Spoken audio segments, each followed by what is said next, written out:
नमस्कार. लोकमतमध्ये तुमच्या सगळ्यांचं स्वागत. आणि गेल्या काही दिवसापासून आपण फक्त आणि फक्त कोरोनावरती चर्चा करतोय, त्याची माहिती घेतोय. अनेक समज आहेत, गैरसमज आहेत, अनेक प्रश्न आहेत. पण या सगळ्या प्रश्नांवरती बोलायला आज एक तज्ज्ञ व्यक्ती माझ्यासोबत आहेत. ICMRचे साथ रोग जे आहे त्याचे जे प्रमुख होते, संसर्ग विभागाचे प्रमुख होते, ते डॉक्टर रमण गंगाखेडकर नुकतेच निवृत्त झालेले आहेत. त्यांच्याशी आपण बोलणार आहोत आणि आपल्या मनातल्या ज्या काही शंका आहेत त्या सगळ्या प्रश्नांची उत्तरं घेणार आहोत.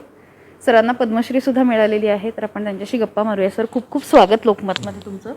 आणि अगदी पहिला प्रश्न की पुण्यामध्ये आणि मुंबईमध्ये, महाराष्ट्राबद्दल आपण विशेषतः बोलतोय, दिल्लीसारख्या शहरांमध्ये ज्या पद्धतीने कोरोनाचे संसर्गाचे रुग्ण वाढत आहेत त्याबद्दल काय सांगा? नाही, रुग्णांची संख्या वाढते म्हणून घाबरून जाऊ नका. परंतु ही संख्या वाढत असताना आपल्याला एक शिकवते की आपण कुठं ना कुठं तरी हे सेफ डिस्टन्स ठेवणं, मास्क वापरणं ह्याच्यात कुठंतरी कमी पडतोय. म्हणून त्या संख्येकडे बघू नका. आपल्या देशाची लोकसंख्या इतकी जास्त आहे, ती जेव्हा इन्फेक्शन वाढायला लागेल तर ती संख्याही तितक्याच झपाट्याने वाढेल. पण आपण काय बघितलं पाहिजे की संख्या वाढतीये तर मी कुठं काय कमी करतोय आणि माझ्या फॅमिलीला मी कसं प्रोटेक्टेड ठेवू शकेल, मी माझी काय हँड हायजीन नीट ठेवणार नाही आहे का, याचा विचार आपण केला पाहिजे. नुसता नंबर बघून जर घाबरून गेलो आणि काहीच केलं नाही तर त्याला काय फार विशेष अर्थ राहणार नाही. नक्कीच. पण सर, आता पुण्यामध्ये सोमवारपासून लॉकडाऊन जाहीर केलेलं आहे. लॉकडाऊन भारतामध्ये पण मोठ्या प्रमाणावरती पाळला गेला, तर तुम्हाला काय वाटतं, लॉकडाऊन हे सोल्युशन आहे का? लॉकडाऊन हे सोल्युशन एक वेळ फार तर फार सेकंड टाईम होऊ शकतं, परंतु सारखा आपल्याला लॉकडाऊन लावता येणार नाही आहे. कारण ह्याचा परिणाम आपल्या आर्थिक परिस्थितीवर होऊ शकतो. लोकांचे जे डेली वेजवरती काम करणारे लोक आहेत ते लोक कसे जगणार, त्यांच्या आयुष्याला प्रॉब्लेम यायला सुरू होतात. म्हणून आता जे महाराष्ट्र शासनाने ठरवलं आहे की मी 10 दिवस लावणार आहे, त्याचं तरी कमीत कमी आपण पूर्णपणे पालन जर केलं तर त्याचं पर्पज तरी सर्व होईल. समजा आपण ते नाही केलं तर आपण आणखी लॉकडाऊन सहन करण्याच्या कुठल्याही परिस्थितीत राहणार नाही. त्यामुळं प्रत्येकाने सहकार्य करावं. आता जे काय 10 दिवस म्हणून म्हणतायत त्या 10 दिवस लॉकडाऊनमध्ये नीट राहावं. घरामध्ये सुद्धा सेफ डिस्टन्स ठेवावा. घरामध्ये आपण मास्क घालून फिरावं. आणि सगळ्यात महत्त्वाचं म्हणजे आपली हँड हायजीन चांगली ठेवणे. घरामध्ये वय जास्त असलेले व्यक्ती किंवा ज्यांना क्रॉनिक मॉर्बिडिटी आहे, 10 वर्षाच्या खालची मुलं आहेत, त्यांना आपल्याला प्रोटेक्ट करायचं आहे हे आपण मनामध्ये ठेवलं पाहिजे. आणि सगळ्यात महत्त्वाचं आपल्याला एक सारखा विचार असला पाहिजे की ही माझी शेवटचं लॉकडाऊन आहे आणि मी ते यशस्वीपणे करून दाखवणार आणि ह्यानंतर परत अशी माझ्यावरती पाळी आपल्या समाजामध्ये उद्भवू देणार नाही. हा प्रयत्न आपण सगळ्यांनी केला पाहिजे. नाही तर मग आपण हे इन्फेक्शन खूप वाढत असलेलं आपल्याला दिसेल आणि मग दरवेळेला जर लॉकडाऊन लावता येत नसेल, आता सध्याच्या घडीला तरी कुठलीही वॅक्सिन नाही किंवा त्याच्यावरती प्रभावी औषध नाही, तर आपल्याजवळ काय उपाय उरणार आहेत ह्याचाही आपण विचार केला पाहिजे. आणि याच्यामध्ये आपण प्रत्येकाने फ्रंटलाईन वर्कर असल्यासारखं समजून घेऊन आपण ह्या इन्फेक्शनला थांबवण्यासाठी एकत्रित येऊन कार्य केलं पाहिजे. ते जर केलं तरच हे लॉकडाऊन सक्सेसफुल होईल. नक्कीच सर. पण त्यासोबत ज्या रुग्णांना माइल्ड सिम्पटम्स आहेत त्यांना आपण होम आयसोलेशन करतोय, घरी विलगीकरण करतोय, तर ते अनेकांना धोकेदायक वाटतं. तुम्हाला काय वाटतं त्या? नाही, धोकेदायक तर आहे, यामध्ये काही शंका नाही ना. म्हणजे मला जे इन्फेक्शन आहे, मला घरी बसवलेलं आहे. पण याचा दुसरा अर्थ काय होतो की घरामधल्या लोकांनी सुद्धा त्या व्यक्तीपासून जपून राहणं आणि त्या व्यक्तीने सुद्धा हा विचार करणे की मी मास्क घालणार, मी जितका होईल तेवढं वेगळा राहायचा प्रयत्न करणार, हे आपल्याला करणं अतिशय जरुरीचं आहे. प्रत्येक व्यक्तीला आपण जर दवाखान्यामध्ये ॲडमिट केलं तर आपल्याला हा प्रॉब्लेम आहे ह्या आजारामध्ये की आपण त्याला साधारणपणे 10 दिवस आपल्याला ठेवायची वेळ येते. 10 दिवस ठेवणं, इतके बेड्स आपण कुठून आणणार, हा सुद्धा विचार आपल्या मनामध्ये असला पाहिजे. ज्याला जरुरी आहे दवाखान्याची त्या व्यक्तीने ॲडमिट होऊन त्याचा उपचार करणं ही बाब वेगळी असू शकते. हे मी मान्य करतो की एखादा इन्फेक्टेड व्यक्ती आपण घरी ठेवणं हे याच्यामध्ये थोडा धोका तर आहे, यामध्ये काहीही शंका नाही, पण तो टाळता येऊ शकतो, हेही लक्षात ठेवा. तर तुम्ही आता डिस्चार्ज पॉलिसीबद्दल म्हणालात की 10 दिवसानंतर डिस्चार्ज दिला जातो, पण त्यावेळी पण अनेक जण म्हणतात की टेस्ट केली जात नाही डिस्चार्ज देत असताना. तर त्याबाबतचा प्रश्न असा आहे की जर माझा डिस्चार्ज देताना टेस्ट पॉझिटिव्ह आली तर काय असतं, विषाणूची शरीरामध्ये स्थिती काय असते? नाही, आपण एक लक्षात ठेवलं पाहिजे की RT-PCR जो असतो, जी टेस्ट आहे, ही विषाणू आहे किंवा नाही हे बघते. पण हा विषाणू जिवंत आहे का मेलेला आहे हे ह्या RT-PCR टेस्टमध्ये कळत नाही. आणि सर्वसाधारणपणे काय असतं की हा विषाणू एकदा का मला लक्षणं यायला लागली की तो 10 दिवसापर्यंत राहतो. 10 दिवसामध्ये नंतर तिथं शरीरामध्ये जिवंत विषाणू आपल्याला सापडत नाही. पण मी त्यावेळेला जर टेस्ट केली 10 दिवस झाल्यानंतर, ती टेस्ट पॉझिटिव्ह येण्याची सुद्धा तितकीच शक्यता असते. आता ती टेस्ट पॉझिटिव्ह का आली? कारण RT-PCR जिवंत किंवा मेलेला त्या विषाणूला पकडते. आता मेलेला विषाणू जरी पकडला तरी तो काय म्हणेल की ह्याला इन्फेक्शन आहे. ही अशी अवस्था ही जी उद्भवत असते ही ह्यामुळं उद्भवते की हा जो विषाणू आहे, आपल्या ज्या पेशी आहेत ज्याच्या घशामधल्या, ज्याच्यामध्ये जाऊन हा विषाणू राहत असतो, त्या पेशींचं आयुष्य 3 महिन्याचं असतं. आणि 3 महिन्याचं आयुष्य असल्यामुळं काही पेशी ज्या समजा 1 महिन्याच्या आहेत वयाच्या, त्या 2 महिने पुढं जगणार आहेत. पण त्याच्यामध्ये इन्फेक्शन असेल तर पुढचे 2 महिने तुम्ही कधीही टेस्ट केली आणि त्याच एरियावरती गेला की जिथे ही पेशी आहे तर ती टेस्ट पॉझिटिव्ह येणार. म्हणून RT-PCR डिस्चार्जच्या वेळेला करणं ही काही योग्य स्टेप नाही. म्हणजे त्यावेळेस तो विषाणू धोकेदायक स्थितीत नसतो. नाही. व्हॉट्सअप फॉरवर्डेड येतात तर त्याच्यामध्ये काढा, गरम पाणी, चहाच घ्या, हे जे सगळं आहे तुम्ही कसं बघता? यातल्या किती गोष्टींमध्ये तथ्य आहे? तथ्य तर अजून जसं मी म्हणलं की कुठलंही असं औषध किंवा कुठलंही अशी वॅक्सिन हे अजूनही उपलब्ध नाही. जे काय आपण ऐकतो हे सर्वसामान्य लोकांना त्यांनी भीतीपोटी काहीतरी वाचून जे त्यांना वाटतं की आपल्या बुद्धीला हे योग्य आहे ते सांगायचा प्रयत्न करतात. आता एकदम कोणीतरी म्हणतं की नाही ते गोमूत्र प्यालं तर फार उत्तम असतं. आता हे गोमूत्र आपण टेस्ट केलेलं नसतं, परंतु आपण ते आपल्या मनामध्ये भीती जेवढी वाटत असते, उद्या कोणीतरी म्हणेल की एखादी वनस्पती घराच्या बाहेर लावलेली आहे, ती वनस्पती जर खाल्ली तर मला लागण होणार नाही. नाही, ह्या गोष्टी ॲक्च्युली पॅनिक दाखवत आहेत. पण अजूनही आपल्याजवळ कुठलंही असं औषध किंवा हे नाही. आता लोक जर समजा असं म्हणले की गरम पाणी पिऊन तुम्हाला कमी होतं आणि मी ते फॉलो करत राहिलो, तरी आम्ही पब्लिकमध्ये असं कधी म्हणणार नाही की हे चुकीचं आहे. कारण त्यामुळं जर पॅनिक माझं कमी होत असेल तर ह्याने नुकसानही तर काही होणार नाही आहे. तो सारखं मधून गरम पाणी प्यायला काय त्याचं नुकसान काय होणार? पण त्याची भीती जर कमी झाली त्यामुळं ते उत्तम आहे. पण सगळ्यात मोठी भीती इथं कुठं असते की जर समजा मी असं ठरवलं की गरम पाणी प्यायल्याने सारखं मला लागणच होणार नाही आणि मी मास्क वापरायचं बंद केलं, मी बाकीचं प्रिकॉशन घ्यायचं नाही असं ठरवलं, ते मात्र धोकादायक असू शकतं. त्यामुळं ह्या गोष्टींवरती आपण नीट विचार करून ते दुसऱ्यांना सांगावं. दुसरी एक गोष्ट सर, गेल्या काही दिवसापासून चर्चेमध्ये विशेषतः कोरोना हवेच्या संसर्गामुळे पसरतो का, म्हणजे WHO काही वैज्ञानिक गेले आणि त्यावरती पण चर्चा झाली, तर तुम्हाला काय वाटतं?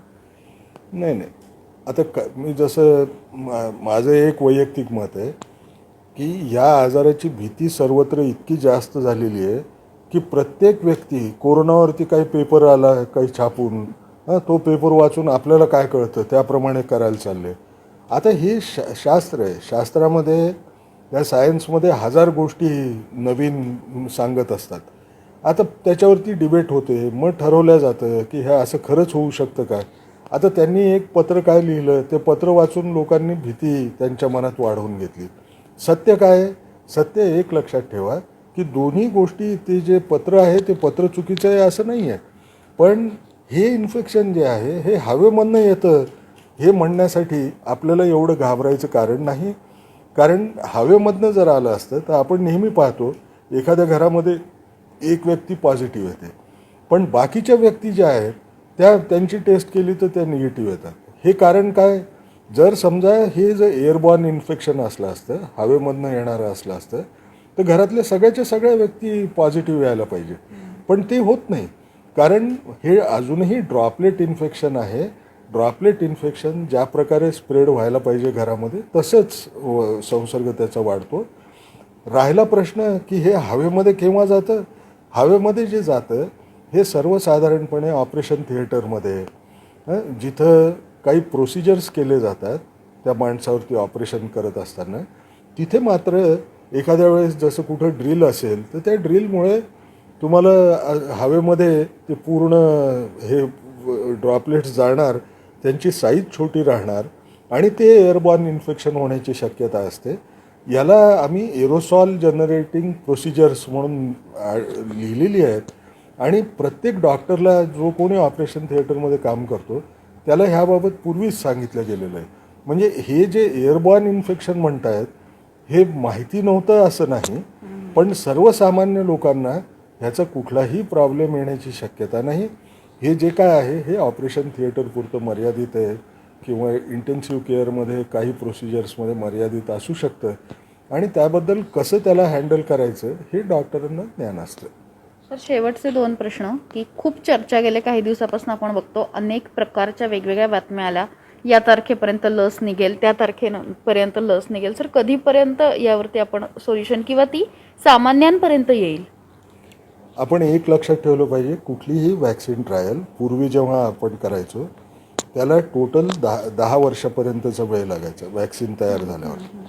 आता या आजारामध्ये लोकांनी प्रयत्नपूर्वक हे ठरवलं की आपल्याला इतका वेळ नाही, लवकरात लवकर कशी संपवता येऊ शकेल. तर साधारणपणे असं दिसतं की 1.5 ते 2 वर्षाचा काळ लागू शकतो. हाही कमी करण्याचा जो प्रयत्न सुरू आहे त्यामध्ये एकंदर असं दिसतं की हे कमीत कमी जर करायचं असेल तर साधारणपणे 8-1 महिने आपल्याला काळ, 8 ते 9 महिन्याचा काळ लागू शकतो. म्हणून वॅक्सिन जी येईल ती वॅक्सिन पुढच्या वर्षीच आपल्याला येणार, त्यावरचं संशोधन जर सक्सेसफुल झालं तर.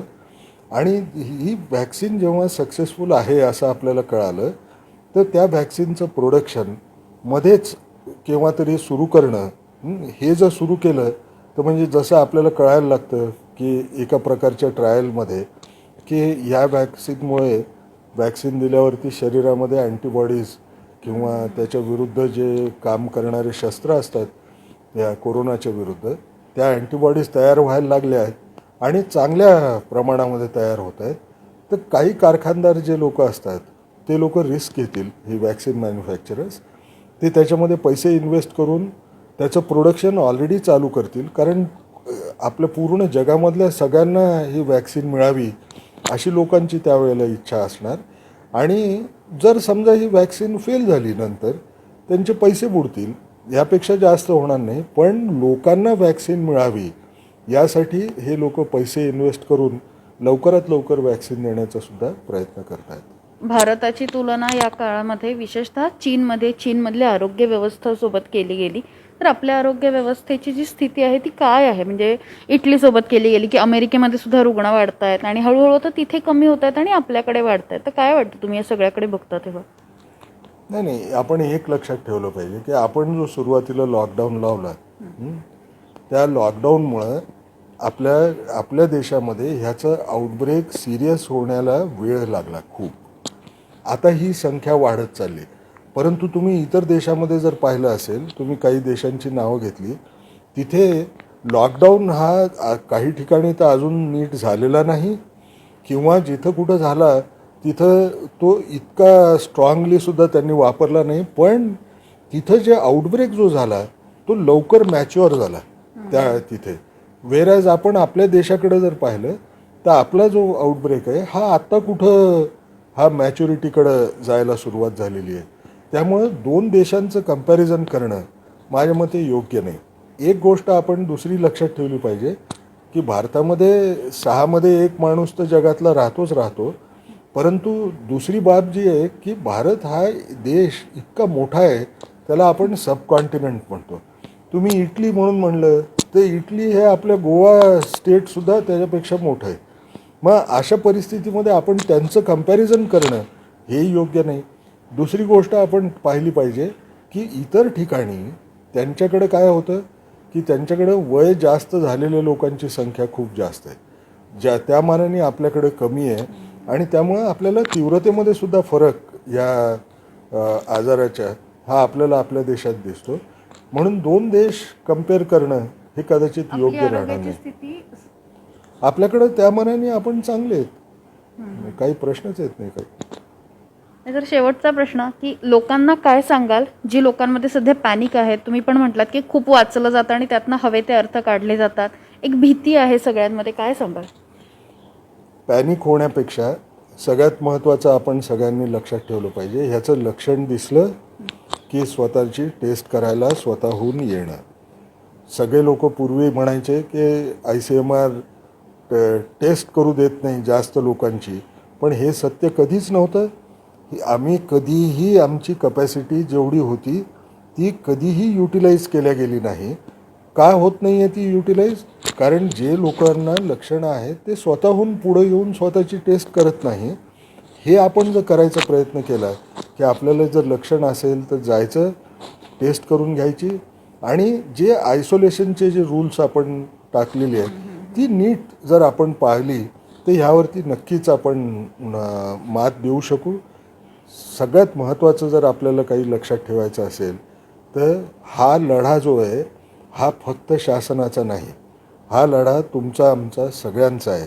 सगळ्यांनी मिळून जर हे मनामध्ये ठरवलं की आपण हे पुढचे 6 महिने सेफ डिस्टन्स ठेवणार, मास्क घालणार, मी माझा हात जो आहे तो वारंवार जो साबणाने धुवायचा आहे, कुठं जर अशा ठिकाणी हात लागलेला असेल की जिथं हा विषाणू असू शकेल तर मी तो धूत राहणार. या गोष्टी करणं फार अवघड आहे असं कुठलाच प्रकार नाही. फक्त आपला माइंडसेट बदलणं हे आपल्या दृष्टीने महत्त्वाचं. हे जे पॅनिक होतं आहे, या पॅनिकमध्ये आपण फक्त नंबर बघतो आणि आपण म्हणतो की अरे हे फारच खराब झाली परिस्थिती. अरे पण आपण हे विसरतो ही परिस्थिती खराब होती आहे कारण आपल्यातलेच काही लोक हे जे काय रूल्स आहेत हे पाळत नाही आहे. त्याच्याकडं आपण त्या दृष्टीने बघितलं पाहिजे की नाही, नंबर वाढतो आहे ना, मी स्वतःला सांभाळून ठेवलं पाहिजे, घरच्या लोकांनाही सांभाळून ठेवलं पाहिजे. आपण पॅनिक झालो तर तुम्ही अनेक गोष्टी आता सारख्या बघताय, काही लोक सुसाईड कमिट करतात, आत्महत्या करतात. ही गोष्ट चांगली नाही. लोकांच्या मनात भीती कशामुळं? तर त्यांना असं वाटतं की एकदा का आपण ॲडमिट झालो तर नक्कीच मरणार.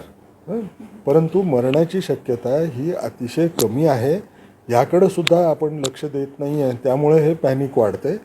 पॅनिक वाढवू देऊ नका, पण मनामध्ये थोडीशी भीती की आपण हे सगळे जे काय रूल्स आहेत हे पाळावे आणि आपल्या कुटुंबाला सुरक्षित ठेवायचा प्रयत्न करावा. हे जर आपण ठेवलं तर कदाचित ह्या पॅनिकचा जो दुष्परिणाम दिसतो आहे तो आपल्याला दिसणार नाही. धन्यवाद सर, तुम्ही आमच्याशी बोललात. तर हे होते डॉक्टर रमण गंगाखेडकर, ज्यांनी खूप सोप्या शब्दामध्ये आपल्याला सांगितलं की कोरोनासोबत आपली लढाई सुरू असताना घाबरून जाऊन किंवा अस्वस्थ होऊन काही होणार नाही आहे. तर आपण स्वतःची, आपल्या कुटुंबियांची काळजी घ्यायला हवी.